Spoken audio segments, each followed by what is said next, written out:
evening, everyone. I'm going to study a bit of Torah Or from the Alter Rebbe, from the Balatanya, on Parshat Noach.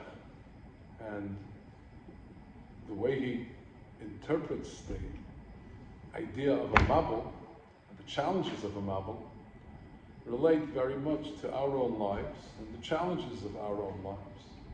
And what could wash away a person's life, literally wash us away, and not necessarily something that we can't stand up to. It's something that we can and will, Emir Hashem, rise up to. It's a mabul that we will be able to respond to, that we'll be able to not just survive, but we'll be able to thrive. And that's the encouragement that the Alter Rebbe gives us. He begins with the pasuk, Mayim Rabin lo yuchlu l'chabois es ahava u'naharas lo yishtefua. That the love naturally in the heart of a Yid to HaKadosh Baruch Hu is a love that can never be washed away. It's a love that cannot be extinguished. Comparing it to fire, it's not extinguishable. Comparing it to a great, great fire, it can't be snuffed out. There's not enough water in the world to put out that fire. Nothing that can wash this ahava and its exuberance away. Im yiten ish es kol hoin beisai ba'ahava bois yevuzulai. No matter how much you try to pay, whatever enticements you might put up against that love, to misdirect that love away from HaKadosh Baruch Hu, inside the Yid, inside the heart of every Yid, there's this love of HaKadosh Baruch Hu that cannot be extinguished, that cannot be washed away. And he says, Mayim Rabim, in our case, the efforts of daily life, so much that has to occupy us. Tirdois haparnasa, all that we have to do in order to bring home our daily bread. The machshavos we have, that we must have, about matters that pertain to Olam Hazeh. They are all the mayim that threatens to wash away a Jid, to wash away a Jew, to wash away a person who otherwise would be so dedicated to HaKadosh Baruch Hu. And that's something that these waters of the mabul around us will never succeed in doing. He says that the shalheves, this fire that burns within us because we come from such a very high place. We come from a place that's up with HaKadosh Baruch Hu himself, from literally where the Kisi HaKavod, from where all the holiest of HaKadosh Baruch Hu's aspect is, that's where the neshamas of every Yid comes from. And it's the desire, intrinsically, naturally, the draw of every neshama is to do that which is necessary so that we can once again be in that great, glorious, very illuminated state that the sherish of our neshamas still is in, there at the Kisi HaKavod, at what's called the Eim Habanim. Eim Habanim meaning the source of all the neshamas. So say it in his words, the nefesh ha'eloki, the nefesh of a Yid, which is so holy, so godly, it is tiv'ah, it's its nature, la'alos. It's its nature to go up and to yearn to be up. You know, when you have a flame, a candle, it's burning in the wick, but it's jumping up. It's almost as if it's trying to defy the very nature of the candle, where it needs to burn. It needs the wick in order to burn it. It needs the fuel in order to burn. But it's seeking and yearning to come up. And that's the nefesh halakis, which has that teva and the desire to go up. Because that's where the neshama comes from. The nefesh halakis, before it was nislabesh in a guf, before it came into a physical, biologically based human body, it was close to HaKadosh Baruch Hu, nehenes meziv hashchina. And therefore, that remains its nature, even after it becomes inhabiting of a body. Gam la'acha hislavshusa, b'gufa gashmi, la'asak b'inyanim gashmiyim. Even after it's necessarily involved with materially based pursuits and concerns. Hanikroim mayim rabbi. That's the water that could seemingly threaten to wash us away. Im kol zeh, or im kol zois, lo yuchlu l'chavoisa, lo yos tamid b'bechinas ahav v'tshuka niflo.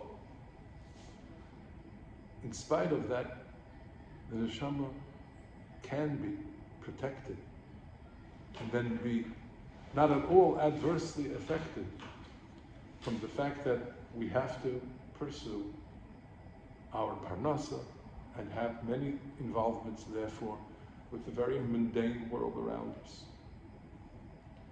He says this idea of Mayim Rabim is called Mei Noach. When the Nabi Yeshayahu says, Ki Mei Noach Zoisli, he is referring to this idea of the fact that we are in a very material world, and in this material world we seemingly are very challenged, and our spiritual aspect does not appreciate and sometimes seems to be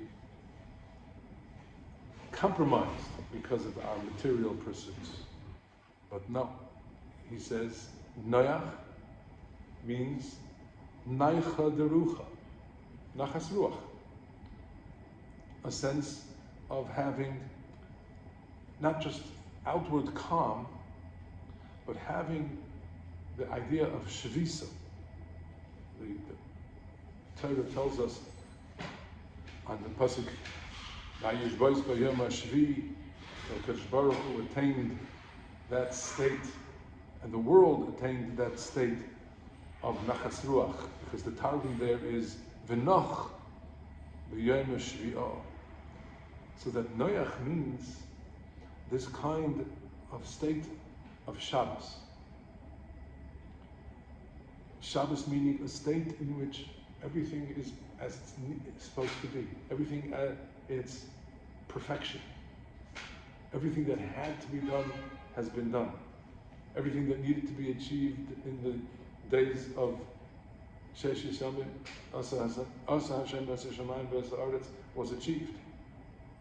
And now it's Shabbos, Vayinafash. Vayinafash, not only meaning to rest, but Vayinafash. Now the Nefesh comes out, and now the Nefesh has the fullness of reality, and reality is defined by that fullness of Nefesh on the day of Shabbos. That kind of a person is the person who like Noach, is able to do very well and survive the mud, and not find himself washed away by the mud.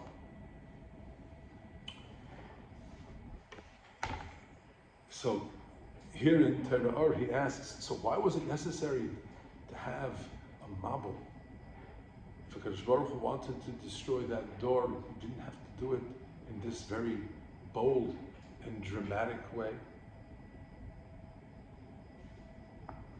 He says because ultimately what they needed was tahara. They needed a process of purification. Mayim is metaher es hatmeim. Water of the mabul was like a mikvah for all of existence. So that everything in the world, the entire world, should enter something of the kind of way of becoming tahar as a mikveh makes a person who's tamei tahar. The 40 days are like the mem saw, like the 40 saw of a mikveh. Those days during which that rain persisted, all that water produced in those days, is like the mem saw that are metahar someone who's tamei. So that HaKadosh Baruch Hu did for the world what it says in the pasuk in Yecheskel that we all know, "V'zarakti aleichem mayim taharim utaharta." And that's why they're called Mei Noach, because what resulted from that was Naicha Derucha, that Nachas Ruach that came back to the world, led by Noach. And therefore, this idea of calling the Mabul Mei Noach, where so many interpretations of it are that he's faulted by the pasuk in Yeshayahu. Faulted for different reasons, because he wasn't mistalel for the generation, he didn't save the generation. If he could have, it's questionable, but he didn't even seem to try. But here in Torah he says that this idea of calling them Mei Noach is because they have come back. Noach and his sons have come back to a world with being given a new chance. Coming back to a world that, with Noach's help, is a world in which we know we can survive the Mabul. It's been proven that HaKadosh Baruch Hu has given us the ability to survive the Mabul. Later on he talks about exactly how, what the Teva represents. But it just means that it's possible to have that Naicha Derucha, that settled and high Holy Spirit, and live with it. Even though those waters that are the exigencies of everyday material life and pursuits that we have to have in order to survive here, the Mabul waters rage around us, but we have a Teva. And we can, like Noach, attain Naicha Derucha. It used to be, he says, that it was much easier, as much of as a Mikdash HaYikaya, and the brachos and the shefa came to us and flowed from here, from Eretz Yisrael to the rest of the world. So, you know, as the Navi says, it was ish tachas gafna and ish tachas ta'inasai, and parnasa came very easily. It was literally, as Hashem promised, it was Eretz Zavas Chalavut Vash. The teva of the land here in Eretz Yisrael was that there was no daga, no worry, no tirdas haparnasa. But now we have this olam hazeh, this world that is very, very challenging. The mayim rabim of the world around us, the Mei Noach, as we have referred to it. But it's still possible to achieve this Naicha Derucha. He says, because when we take our work seriously, perform that work honestly, and then look to HaKadosh Baruch Hu and say, here I am mired in all of this which I have to do, which I must perform work and be involved with all of that which is necessary for me to be misparnas and take care of my family. But that's not who I am. It's what I have to do. It's not what I am. I come to you and I want to learn the Blat Gemara. I come to you and I want to daven and I want to be mispalel and rise up way past all of that. I want to have that shefa come from you, HaKadosh Baruch Hu.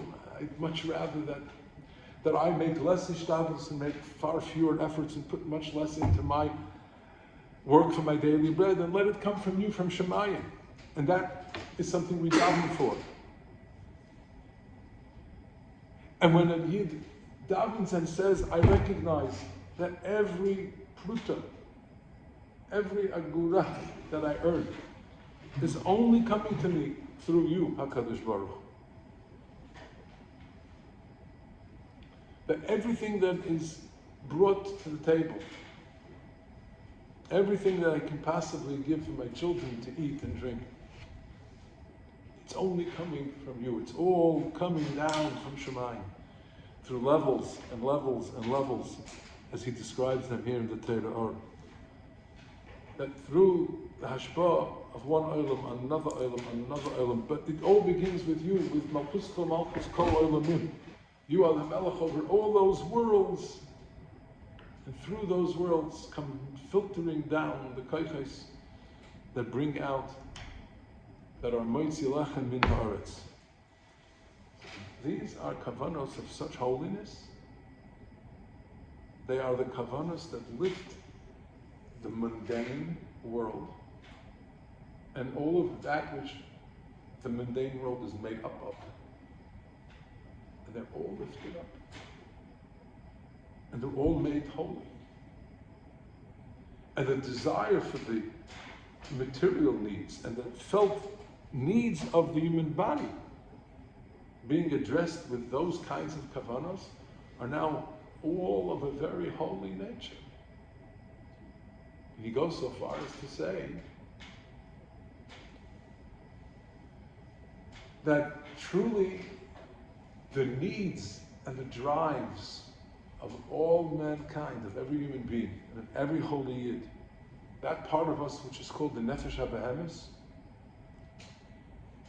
that part of us actually comes from and is destined to return to a place of holiness greater than the nefesh halikis. That part of us that says, I need my parnas, and I work for it, honestly, I work hard for it. And know and I understand and feel, live by the fact that it comes only from you, HaKadosh Baruch Hu. That nefesh habehemis, that has those basic needs and pursues those needs, is now uplifted and comes back to a place and reaches a status higher than the most edla and most refined spiritual aspect, higher than the nefesh halikis. That's because it has been changed and altered by us in a way that the nefesh halikis has not been changed, has not been uplifted. Nefesh halikis is so able and so holy and so fine, but always was that way. The nefesh habehemis is that which has the potential to grow and to be enlightened and to be uplifted. And so it is with our children. That sometimes that young boy, that young girl, who seemingly are the most challenging, they have a dynamic way of looking at things and a feeling about things. And they have what we call today, politely, a free spirit.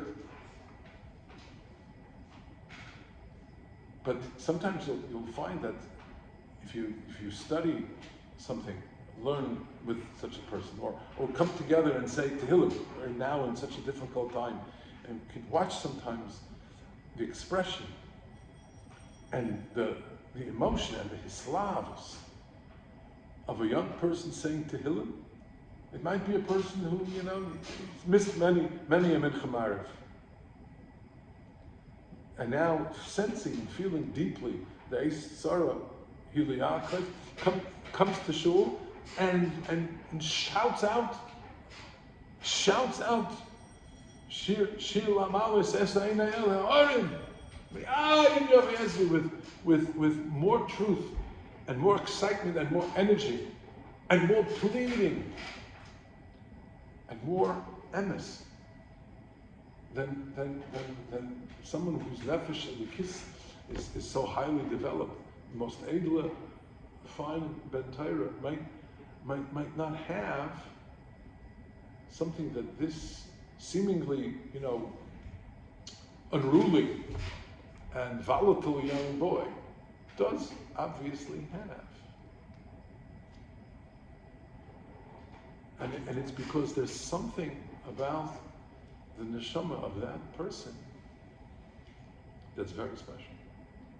There's something that's unique, and that's potentially greater than some of the lamdanim and some of those who are sitting and davening and saying Tehillim on a regular basis, who are not, seen on the streets and are not, quote, unquote, hanging out with their buddies in places where sometimes we'd rather they not hang out.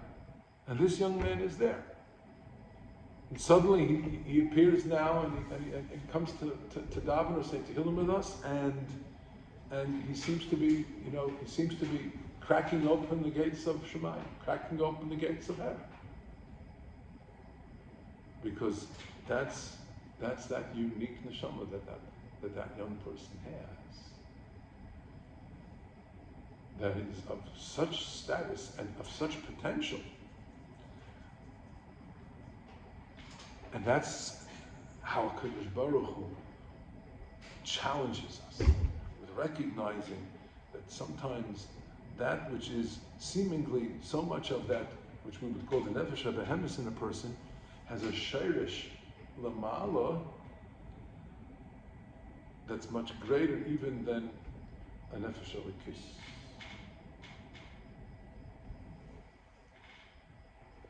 And that means that the challenges of the Mayim Rabbim around us present at the same time tremendous potential. The possibilities of taking someone with that very, very deep sense of attraction to and involvement with the Mayim Rabbim and turning it around and turning that entire spirit and all of the energy connected to it and having it surge up to holy places and function in holy ways.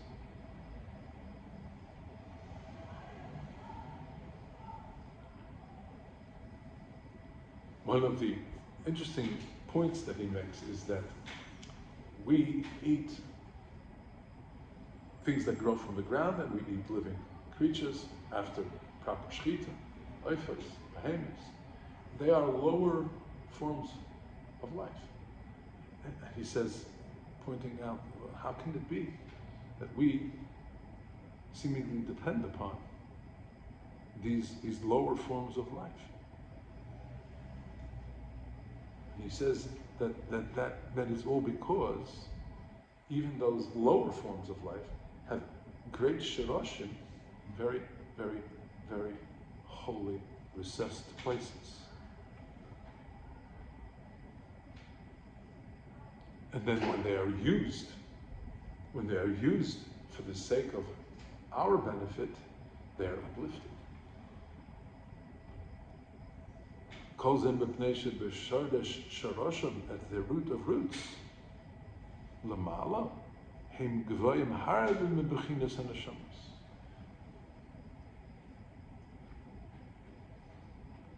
V'lazois al yedei yeridas v'hislabshus nefesh elikis b'nefesh habehemis dafka la'asek b'tirdois u'machshavos haparnosa b'inyanim gashmi, through specifically the efforts of the nefesh habehemis, as it involves itself for the sake of our parnosa and for the sake of inyanim gashmiyim, which we call here Mayim Rabbim. Yochel lovoi lebechinas ahavas b'chol ma'oidcha, b'chol ma'oidech, b'chol avavcha, b'chol nafscha, b'chol ma'oidech. Ma'oidech meaning with all of your possessions, with all of that which you own, everything that is even what we call toiv ma'oid. He mentions how, Medrash tells us that Kadosh Baruch Hu says on every day that it was toiv, and Yom HaShishi, Kolos Asa V'hinei toiv ma'oid. Chazal say toiv is chayim, toiv ma'oid is the Malach HaMotzos. Why? Ma'od Malach Mavis means that which potentially could lead to the Malach Mavis. All kinds of attractions, all kinds of distractions, everything that the Satan uses against us is actually, if taken correctly and used correctly and lifted up, becomes very, very much a part of how we are able to be partners with HaKadosh Baruch Hu in the great Hatava, in the great good for which He created the world. It becomes Tov Ma'od. And then therefore, with that kind of direction, and with those kinds of kavanos and concerns, and with that kind of a very devout turning of our hearts to HaKadosh Baruch Hu, not in spite of the Mayim Rabin, but with the Mayim Rabin, bringing that and all of our efforts in the Mayim Rabin with us, we are serving Him b'chol levavcha, b'chol nafshecha, b'chol ma'odecha. He calls this bringing not just light after darkness, but bringing out light from the darkness itself. Iskafia, the subjugation and subduing of darkness, v'ishapcha, and the turning around, chashecha dafka darkness, and bringing out nahar, and bringing out light from that darkness. And that light is a greater light. It's the Yisron ha'or shemitaycha chashech. And so there are many special and unique souls of our people and of our young people who are of that nature, who have that something special about them. And sometimes they're the most challenging of our sons and daughters, because they have certain energy and certain qualities that have to be harnessed and directed. But they have certain kaiches, and we sense sometimes that they have certain kaiches that some of the quote-unquote best boys and girls might not have. So here we are seeing that the Alter Rebbe is telling us that there are these great possibilities that exist and that are presenting in our world and in our lives, where we can accomplish so much, as Noach did, accomplish so much, not just only not to be washed away by the Mayim Rabim, but to turn all of that Mayim Rabim, turn all of that is so physically rooted in the material world, and be involved with it in a way of mitzvah, of ma'aseh taiva, and with tremendous connection of it all, and recognizing and building the connections of it all with its source from Shemayim, with its source, the Melech Malachim Loch HaKadosh Baruch Hu.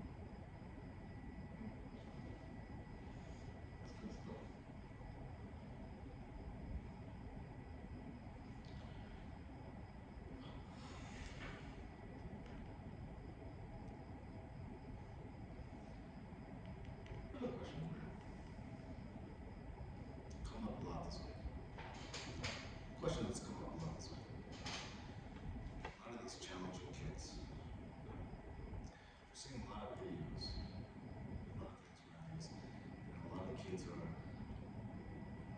girls burnt all her unseen clothing, whether it's from now or it's from sometime in the past. We're seeing a couple days after the horrible day. These kids are at this rave, sitting in shul, saying they came to the middle of Chicago. These kids probably haven't stepped inside a shul in whenever, if ever, something like that. They all came to shul, they said prayer, and then they sang brachas and going on. They saw that all their souls, all these kids, all these other people were, like you said, they were reaching out. Then we have our challenging kids who aren't a part of the horrendous situation.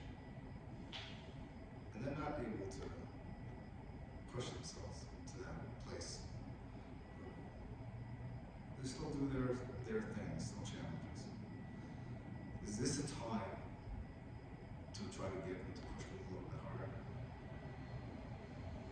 There's no time where you or I should be pushing. There is very little that we are able to push on, buttons that we can press, which HaKadosh Baruch Hu is not pressing.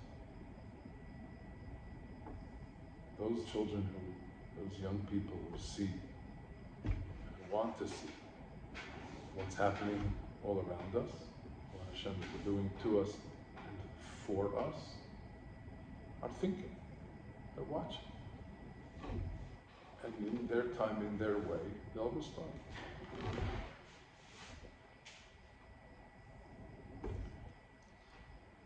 So much better than I did. Sorry? So much better than I did. Even if we don't see what effect matters are having on a person now, they're having an effect. People are not going to be the same. And their friends who are being affected, and their friends' families who are affected, in smaller ways, in bigger ways. It's all adding up. And it's all helping people grow. It's all promoting growth. If a young person particularly asks and wants to discuss, quote unquote, the meaning of what's happening. What does it mean? What should we be doing? What should I be doing? Why is it happening? If the person asks, then we can carefully try to answer. But without lachas.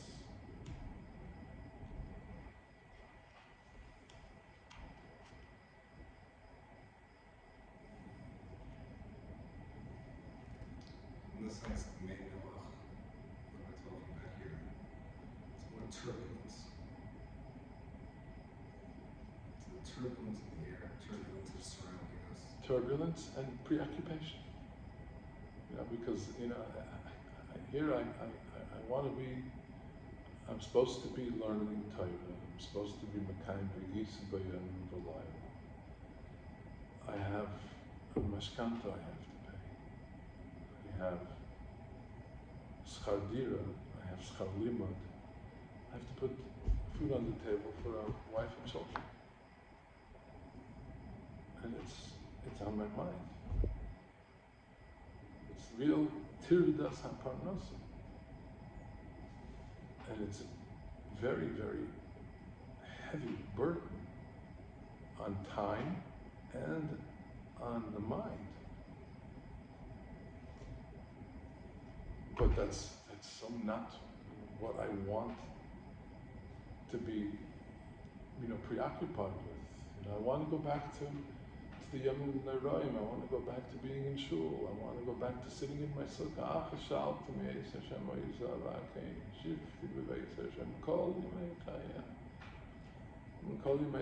Most of the days of my life, five, if not maybe more, of the days of the week, I'm running around trying to make a living.